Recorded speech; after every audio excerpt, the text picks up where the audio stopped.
Welcome, everybody, to the Prompt Us podcast. We are so happy that you're here, and we're excited to learn and grow with you today. I am Gabriel, and I am here with my co-hosts, Chad and Zach, and we're ready to just jump right into it and not stumble over our words.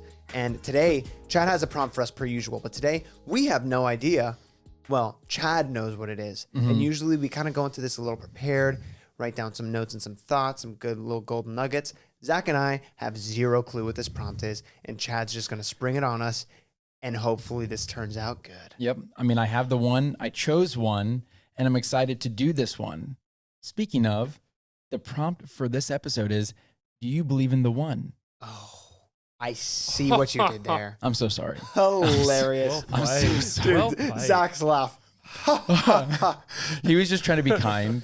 Oh my gosh. No. Well, nah. So how about we unpack that before we start answering it? Dude, Of course. I have a really short on the nose answer for that. Shortest podcast ever. Ready? You ready for it? Yeah, if you just want to lay into it. I believe in the one when they are the one. Ooh.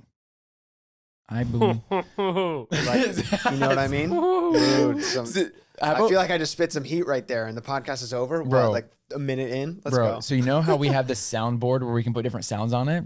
Let's have Zach record different noises he makes whenever he's reacting to stuff we say. I'll run you through something real This quick. is on. This is what this is what Chad is talking about. The noises that we have. That was a funny joke. Oh gosh. Or Zach, your laugh looks great today. Let's give him a round of applause, everybody. So we have built-in you. stupid sound effects on our soundboard. Production quality is stepping up hardcore at Prompt Us Studios. Production quality is through the roof. Okay, we have a serious topic that we need to serious get on. topic. We're recording this one really late at night, so that's why we're kind of delirious right now. Yeah. So obviously, whenever someone asks this question, do you believe in the one? This is probably the question that Tori and I get asked the most. And so it's one that a lot of people want to know. And it's a hard question, but I think there's Is it a hard one? It's a hard one. Oh my gosh. I should not have opened Pandora's box like that. Okay. Oh my gosh. I'm like, keep the soundboard away from me, bro. So Zach, do you agree with Gabe? I mean, I believe in the one, but the one is Jesus, and he is the only way, baby. Oh, dang. Oh my gosh, he just flipped the script. No. I He mean, just flipped I'm the assuming script when and then someone Jesus says is there. they believe in- Oh my gosh. I was just gonna say, I'm assuming when someone says the one, they're talking about the one person they're going to be with forever. Yep. Is that what Yeah, we're yeah. vibing right now? I just Yep. need you to break that down for me more, Yep. because I'm. Yeah, the one, alright? what I'm guessing it is the one person who is out there who is your person to marry and spend the rest of your Yeah. life with. I don't know if. Oh no, we're not talking Chelsea's about right Chelsea, behind him. Chelsea's listening to the podcast like, say it, Zach. Say it. Say what you're about to say. I definitely think there's one kind of person that you will definitely find yourself maybe attracted to or good with, but my dog just barked. I don't know if there's like, I don't know, boys. This is a hard question. No, look. I want to say yes, Chelsea was the one that I'm like meant to be with, and it makes sense. But I didn't know that till like I knew it. Before then, I was like, "There's no one that I will be with." But Do you know what I'm saying? also like marriage vows and marriage commitment. Obviously, I think in today's culture, that's kind of muddled, and it's not that much of a commitment, other than like legally Muddled. muddled. That's a great You like word. that word? You like that word? I was homeschooled. I'm going to give you $1 later on. Thank you, bro. Appreciate it, dog. Appreciate it, dude. Somebody give me a round of applause right now. Oh, okay. Seriously, get this away from Gabe right now. Sorry, my He's bad, out my of bad. control. Oh my gosh. Out of No. control. But the waters are a bit muddled. Murky. Murky. There we go. Just because there's not in our culture, it's like, oh, you want to get divorced? That's fine. Yeah. But like biblically, like divorce is a huge deal. Like you just don't do that. You know what I mean? Like when you marry someone, that is a commitment, like to become one. Like what happens when you connect people in marriage? It is like a huge, even like on a chemical level in your brain when you are engaged in like sexually, it is like you are joining with that person on such a deep level. And marriage is, I don't know, I hold it because like biblically it's held on such a high not like on a high pedestal, a high esteem. but yeah, like and not even the rules around it, but just like God's intention for it and the commitment of it is so big that like at that point, yes, then I do believe in the one. Mhm. You know what I mean? Because then the one Yeah. is who you are committed to, and that person is the one, literally the one that you chose. Yeah. You know what I mean? Where Mm-hmm. that's why I said at the beginning, Yeah. I believe in the one once they are the one. But then you even think about it like if and this is something like it's kind of like horrible to say and think about, but if Jess or I is to pass, who is the other person? Is there someone who's like just all of a sudden no one else in the world is right Mm-hmm. for Jess if I were to Yeah. pass? You know what I mean? Like they're if that ends up happening, that person is out there somewhere. Jess just chose me to be with till death do us part. Yeah. I'm going to play heaven's advocate for a quick second. And, you know, I agree with you all. And I just want to like talk about like the whole idea of believing in like the one. That's a lot of pressure to put on someone. Can we talk about that for a sec? Yeah. So that means that Yeah. you're expecting this person to be completely compatible and fully complement you in every single way, that they are yours forever based off of like the one. And so, yeah, I absolutely do believe in the one. Well, But I guess it's redefining it though, because that's when you say the one, that is the initial thought of like the person you are the most compatible with on the face of this earth, versus the idea of like, I have now chosen to be with this one person, therefore they are the one. yeah, because people are looking, whenever they think about this question, they're valuing chemistry over commitment. And there's a big thing that's happening there to where you're now looking at someone where how is this person going to fit into my life and are they the one for me? Versus the way we're looking at it is a little reverse engineered, which is, yes, we absolutely believe in the one. But whenever you marry that person, they become the one. Yeah. Because you're committed till death do us part. You're committed to love that person and all the changes they go through. You're committed to support that person whenever they're sick.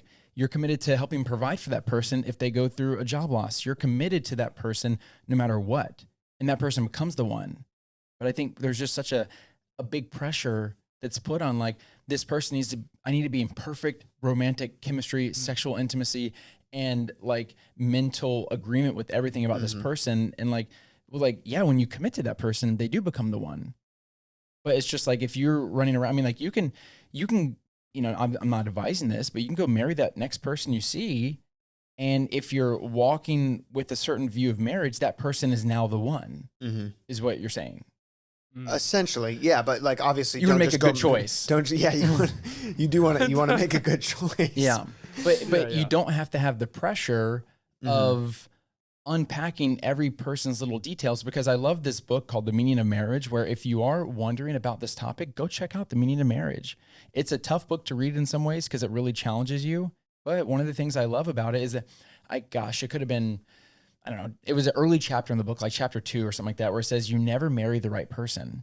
And I'm like, well, that's depressing. Okay. But it was just like, people change. The person that you're marrying right now, in 20 years, they're going to be totally different interests, totally different habits. They're going to try different diets. They may go through a season of depression. They may go through a season of success, or they may lose their job. Who knows what's going to happen? Yeah. And so the person that you're marrying right now is going to be different than they are going to be in 20 years. And so, and I was going to say, like, humans are humans, you know, and you're always going to run into challenges with someone, no matter how compatible you are with them. You know what I mean? You're going to go through stuff together. Yeah. And at that point, it's not based on your compatibility if you're going to get through those challenges. It's based on your commitment. Your commitment. Absolutely. Yeah. And I think there's a thing about saying the one that's not, I don't want to like call anyone out by saying it's like a laziness, but I know that when I used to think about the one and when I was like, yeah, there's the one, that was my excuse to not value the hard work that goes into marriage, if that makes sense. It's like, well, if that person's the one, I don't have to work hard for it. It'll just work. It'll just work out, right? Wow. And I think that's what that flipped upside down when I got married. No, that flipped upside down when I realized that like actually how much marriage is incredible because of how much hard work it is, and you know maybe that's just the perspective that I choose to have on it. But Chelsea's definitely the one because we've chosen to be each other's one, right? Yes, yes, you've And chosen it. So we're going to work for it as if we are each other's ones. That's the Yeah. point of marriage to me, right? But the lead up to being like, oh, will I ever find someone? Well, it's okay. They'll be the one. And it's like, well, maybe that's not enough reason to like not work on yourself or to not meet people or to isolate yourself, because, oh, well, there's the one, they'll happen. That's kind of like how I interpreted it, at least as a kid, where it was like, Yeah. I'm waiting for the one. It's like, you need to be working on who you are because maybe you have to be the one for someone.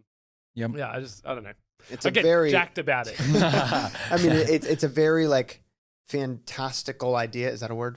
Like it's like enough. It's fantasy idea of this perfect Hollywood romantic thing of like the one person is going to be out there, and once we get married or once we're together, it's a happily ever after. Which is not that it's not the case. I think that's because what frustrates everything. me, right? Yeah, That's what frustrates me. But not that that's not the case as far as like happily ever. I mean, it is. Reality hits, and yeah, it's not happily ever after, but like with God in the mix, it is, because you know that he's at the end of the day, he's winning, Yeah. And if your marriage is centered around that and focused on that, then you share those wins with God. Yeah. I think that's what makes it scary is when we do allow like movies or songs or whatever, which are sweet, by the way. Like I love a good chick flick. I'm not afraid to admit it. Like I'm here for it. Like The Notebook, you're a bird, I'm a bird. I'm out here, right? But what do you want? it's not that simple. What do you want? I'm with you, Zach. But for me, I wish I had a button for dramatic music. Yeah. I'm not going to allow those things to kind of dictate how I'm going to feel romantically, because I remember I said something to Tori. I gave her, in my opinion, the right answer, but her opinion, the wrong answer, when she asked me how I felt about her. And I said to her, I feel peaceful with you. And I think she wanted like The Notebook, like the highs and the lows, the roller coaster, the emotions, the raw, the passion, the life. But I'm like, with her, I just feel easy. I just feel loved. It's something that it just happens so naturally that I'm not insecure about it. I'm not wondering if this person's going to leave me. I'm not nervous about the fight that we're going to have when we get home. Yeah. And if you're comparing those, whether it's those responses or your relationship or whatever, to what you see in movies, you are literally comparing that to something that is made up. Yeah. Somebody literally made that up. Yeah. And that's what you're comparing your love life to. Yeah. Are you chasing passion? Or are you chasing peace? Because, let's be real about this. Like, Lord willing, you're going to be married for a long time. Both of you, right? All three of us. That's going to be an amazing thing. And just us two. And and I heard Rich Wilkerson say this in like a marriage and dating seminar. He basically said, what keeps you at 20 and 30 won't keep you at 40 and 50. And so we have to make sure that the things we're desiring in a partner are things that are going to keep us at 40 and 50, because those things that really get us right now, like they're not. Like I think I've said this before, but marriage is like so much, it's like 10%, intimate, 90% hanging out. Like you better like who you're hanging out with. And so, but we're allowing these movies and whatever to make us feel a certain way that if the sexual chemistry is there, then like all of a sudden, this is the one. Or like people are like, oh, I need to make sure that that's there in order to commit to them. And I'm like, okay, I do want to be sensitive to this because I don't want to be rude to people. But I think that that's one of the most special things about choosing that person and then becoming the one, is that even if the sexual chemistry isn't there right away, you're committed to working on it together. You don't need to perform. You no longer need to perform. You don't have to achieve them. You're learning together. You're learning together. And like, by the way, can I just give you like a fun little piece of encouragement? Yeah. It's not that hard. Like sexual chemistry, it's not that hard. Like it's awesome. Yeah. It's like, it's not rocket surgery. Yeah. Like and it's huge when you're both committed to being each other's one. There's no like weird tension of am I doing right or whatever. Like once you're working on it together, and then literally like asking questions and just improving on what each other's likes are and dislikes, and just like working on it together. And It's about serving that person versus serving it's kind yourself. of weird to talk about, It is. but it's a truth. But this is why we started the podcast, right, boys? Is to have these uncomfortable conversations and be real about it. Yeah. Because now we have a chance to share that, like, hey, you don't need to esteem sexual chemistry above your friendship with that person. You don't need to do that, because you can continually work on both of those things together. And that's one of the best parts about committing to someone. And they benefit each other as well.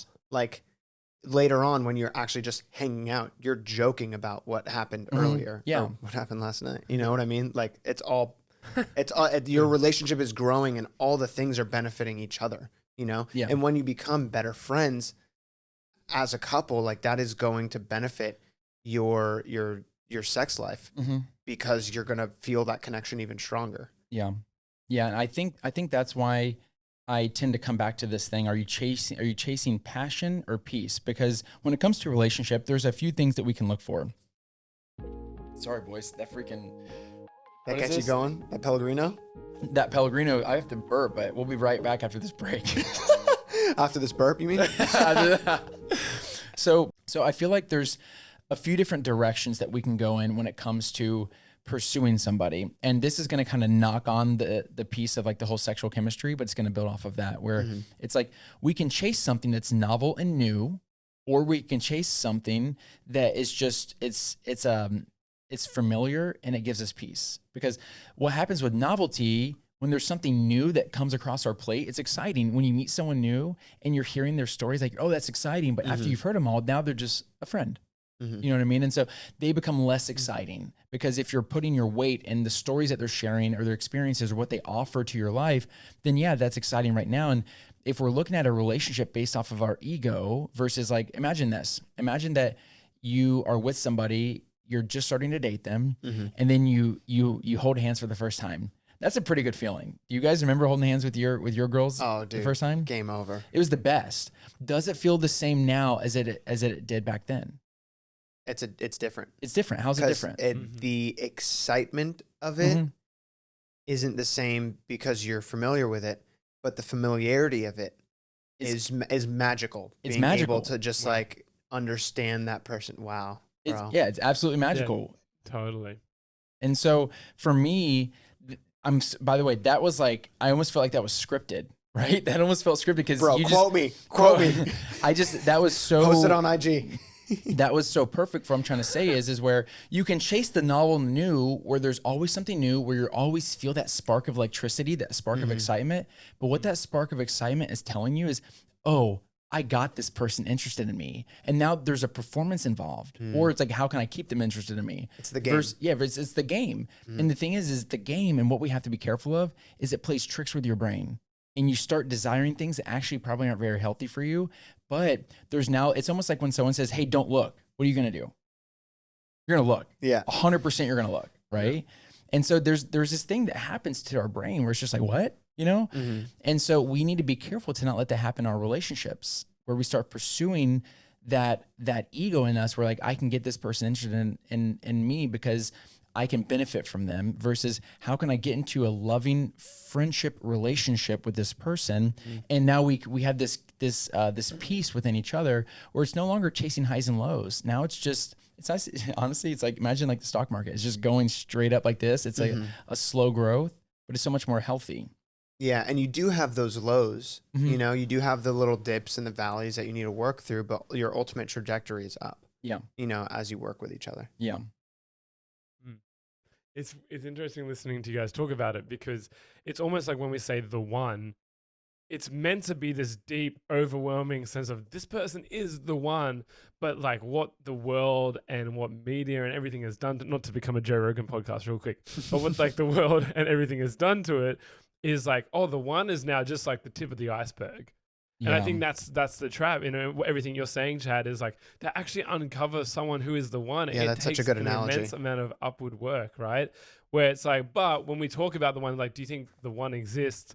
It's like, yeah, like what, the surface level of the one, or the person that you fully are going to be the most intimate and enjoy the most amount of time with and do like the journey of life with. Yeah. It's like, imagine if someone asked you that instead of if you believe in the one. They'd say, hey, do you believe in someone who's going to journey with you till you die?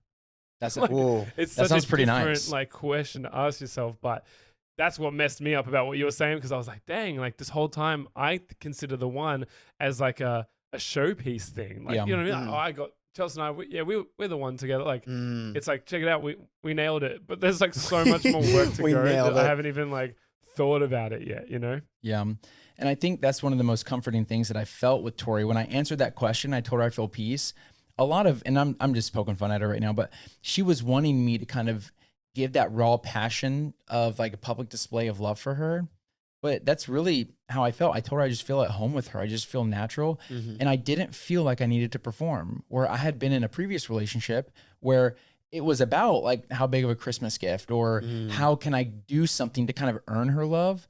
And that was one of the best things about, that is one of the best things about Tori, where I don't have to earn her love. She gives her love to me, which makes me want awesome. to do good to her, right? But I don't need to earn it. And it's just like the earning the love, they can become the game, like what you were saying, Gabe, where it's like the game. It's like, then, 30 years later, you're like, wow, I've been working so hard for something that could have been given freely by someone who's just committed to me in dealing with my changes too. And then, but I just love the fact that we don't have to perform. That's one of my favorite things about my wife is she doesn't make me perform. If I'm not in the best shape, she's okay with that. She encourages me to be the best me, but I don't have to be someone to her. She allows me to be me to her, and she loves me for who I am. And that is so freeing. Oh my gosh, that is so freeing. Yeah. Wow. I have more I can say. I just feel like I'm talking a lot. I think that's a good, with that awkward silence that we just had there. I think that's a good spot for an ad break. What do you say, boys? Yeah, so we can think about what we're going to say next. So I think, boys, we've covered a lot on that specific question itself. Like, do you believe in the one, or like, do you believe whatever the actual prompt was, but like, do you believe in that there's a one? Where I think it's really interesting. There's another question that was asked. That was, what do you do when you found the one? And that is, I don't know, I think that's something that we can unpack, because that is a super interesting, practical question to kind of like approach, you know what I mean? To kind of approach this whole, not theology, but like idea. The theory. Yeah, that's it, you always the make fun of theory. me for saying that, The but it's a real theory thing. of like this whole, the one thing. All right, my boys, either of you can answer this first. Whoever is chopping at the bits, but whenever you Zach in the hot seat. We always Zach's tell in him a hot seat. that's always the prompt. Like, you'll ask the prompt, and you're like, okay, Zach, you go first. Yeah. Because Chad knows he's going to bring heat at the end of it. So he's just setting me up to like give context, you know? He Zach makes everything so much easier on everyone. He like alley-oops me the ball, then I can just slam it. You know what I mean? That's a basketball reference. And I'm just here on the sideline with a little thing going. Yeah. We get back from an ad break, and Gabe's back. I'm back, baby. I'm back. So Dude. how did you all feel, Zach, whenever you met Chelsea, or Gabe, whenever you met Jess, like as you started to say like, oh wow, this could like be my person, right? So how did you start pursuing that? I mean, I feel like I've said this story a few times, but if you're new to the podcast and haven't heard this story, Chelsea and I were friends for 3 years before we started dating. And I actually fully believe we were friends for 3 years before I could even considered her as someone I'm like, yep, we should date, which is crazy. Because that means for 3 years, I didn't consider her to be the one, right? And for me, it was such a exciting moment. To be honest, it was such an exciting moment when I was like, whoa, I wouldn't travel the world. I wouldn't do life with anyone else but Chelsea. This is awesome. And I think that was the first real tangible moment of like, she could be the one that I get married to. That was the first actual moment. So what did you do once you had that moment?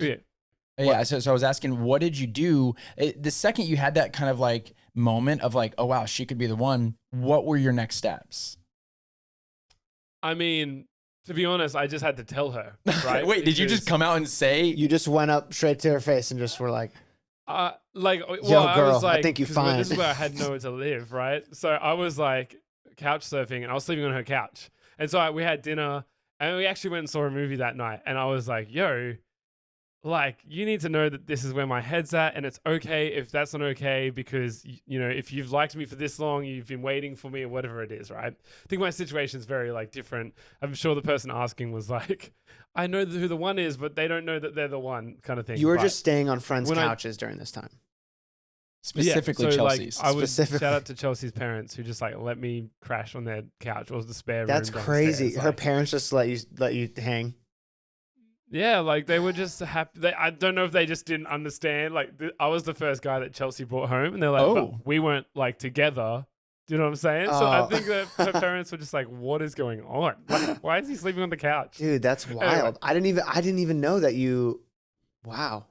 Yeah, man. So, yeah, anyway, so when I just What felt a like I had story. to tell Chelsea, I'm like, and it was almost like an apologetic thing, which is crazy, just to get, like, into how I was feeling and stuff. Mhm. But I was almost like, I'm so sorry that it took me this long to really understand what I needed and who I was, to realize that you were that person this whole time. You said that You at know, like and- dinner. Yeah, I pretty much said that. Well, it sounds really good when I You're say it shooting now. your I don't know how I shot. said it exactly. but dude, I was super stressed, man. And shouts to everyone who's like, yo, I think this person is the one or whatever it is, because I was like, Chelsea had every reason to be like, dude, 3 years, man. Like, we're friends. That's cool, but I'm not going to. She could have doubted it the whole time. But so shout out to my wife. My wife. She's my wife. I love Let's it. go. I love it. Wait, so Anyway. did she respond and she was like, Oh, hey, sorry. I'm here for it. Yeah, I'm like, where did that? Well, yeah, I mean, so she was like, oh, I feel the same way too. And it's funny because in my head, I'm like, she's the one. So she's going to answer this on another level. It's going to be this big moment. There's going to be fireworks. It's going to be incredible. Disney, eat your heart out, write a movie about us. You know what I'm saying? Yeah. But like, it wasn't that. And I think that was super humbling, was that Chelsea was like, I feel like that too. And that was it. Oh, And now we're married. Wow. You know what I'm saying? And I think what it did for me was like, hey, she's the one, but the one is a journey. yeah. Mm. Saying someone is the one is like, we're at the start of the journey, and we don't need to overplay it. We can really just, it is what it is, you know? And I think that made it really special for me. Oh, Wow, man. What was the question again? Because I know it's my Chad just Once asked you- both of us the question. Zach answered it. Now Yeah. I forgot what the actual question was because I was so enthused with Zach's enthralled. couch surfing story. Couch Captivated. surfing to the one. So once you, Bro, that's your second book. Dude, that's the next book. bro, have I ever told you about my book, Side Hustle. How to Get Out of the Friend Zone, a success story? Oh, that's good. Have I ever told you about that? That's You should what get Chelsea have to do the told me. foreword. I forgot got about the chapters and title. everything. Oh, that's so good. Chapter bro. 1, That's awesome. plant the seed, not physically. Chapter 2, water the seed, also not physically. Dude, I'm dying. Anyways, all right, I'm gonna ask you this question. All right, so Gabriel, do people know your middle name? Yeah. Gabriel Raphael. Raphael Conti. Gabriel right? Rafael. What was the first moment that you were like, oh shoot, Jess could be the one, right? Mhm. And then what did you do right after that?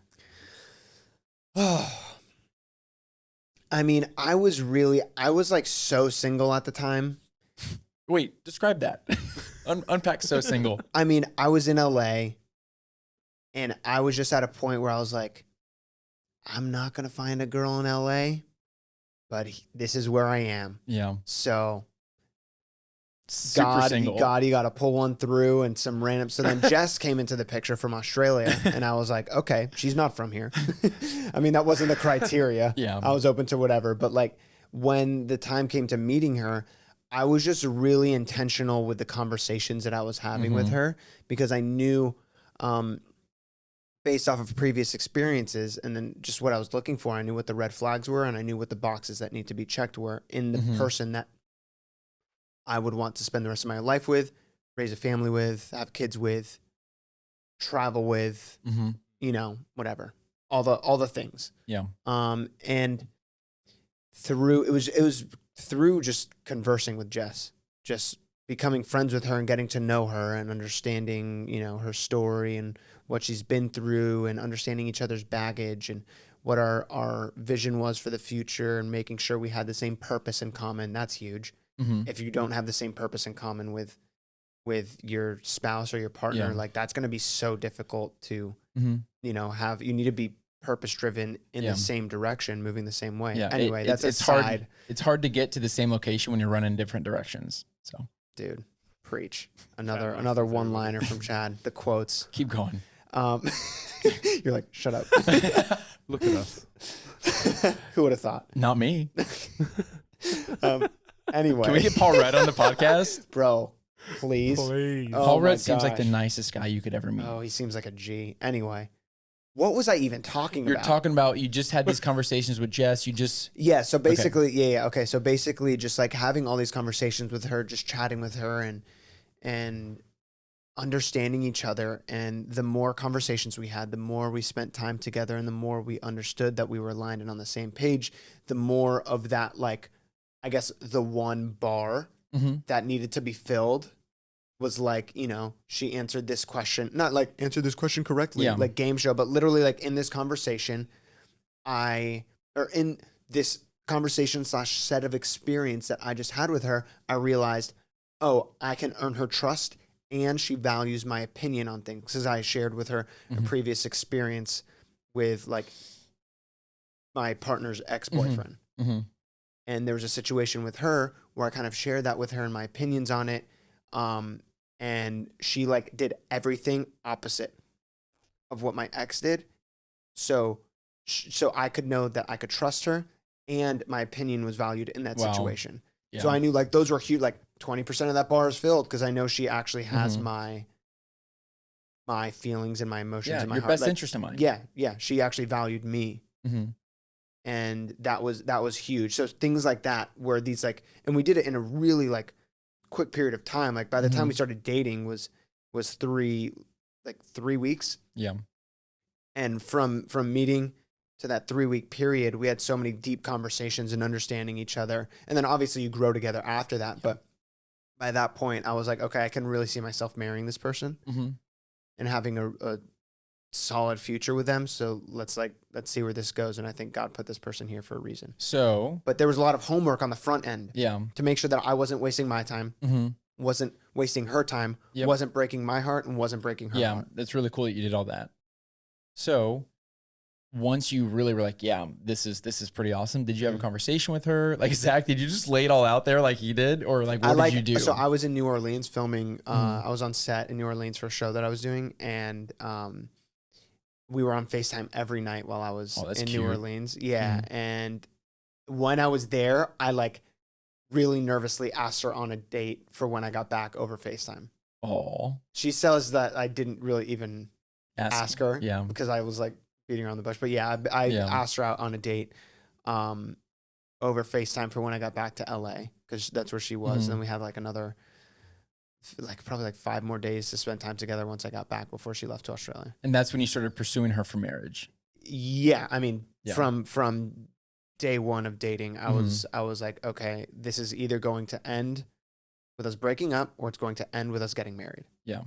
And I had a specific, how you like to use that analogy, aim small, miss small. Yeah. My aim was getting married to her. Yeah. Oh, that's awesome. You know? I love that. It's actually funny that you mentioned that story with Jess about how like you kind of like low-key asked her on a date, but you didn't, you know? Because I asked Tori to be my girlfriend without actually asking her. And she always makes fun of me for it. There we go. So my story with Tori is actually kind of similar and different than y'all's because we all have such different stories. You met a girl from Australia. You were sleeping on your girl's couch and my girl friend zoned me for like 4 years, right? So I just want to encourage the audience right now that relationships don't always happen so easily. Sometimes they're a little messy and that's okay. Like that's not a bad thing. I love this quote that people are messy, therefore relationships will be messy. And that's not a bad thing because if you're willing to work on things with that person, if you're willing to be honest, like what both of you all were with your girls, you can have such healthy communication, respect, trust, and love for your partner and just have a really healthy relationship. And I can share more about my story with Tori at another time, but I like you guys, I had to just be honest with her and I was just like, hey, like, I want to know where you're at. Like, I want to know your timeline. Are you walking towards marriage? And we had a lot of things in common in terms of what we were wanting out of the relationship. And then I remember I said to her, I was like, so what's your timeline? She's like, I'm not trying to wait around. And so I literally was just like, all right, well, let's buckle up, baby. Let's get this job done. But it all came around me just being honest with her and listening to her heart and where she is relationally and sharing about me too, because I think that can be an important thing that we don't want to miss is we also have to listen to the other person. Like, I love how Zach had he said what he said, but then he waited to see what Chelsea was going to say. And so you do have to put yourself out there a little bit, right? But as Gabe always says, got to risk it for the biscuit, baby. Got to risk it for the biscuit, big boys. So y'all go risk your biscuits. So if that's one thing, if there's one thing to take away from this whole podcast, is you got to risk it for the biscuit, baby. Oh my gosh. Thank you guys so much for tuning in to this episode of Prompt Us. And remember, you can follow us at Prompt Us Podcast on Instagram. That's our handle, at Prompt Us Podcast. And that is where you can submit prompts that will be topics that we discuss in future episodes. Appreciate you guys tons, and we'll talk again in the next one.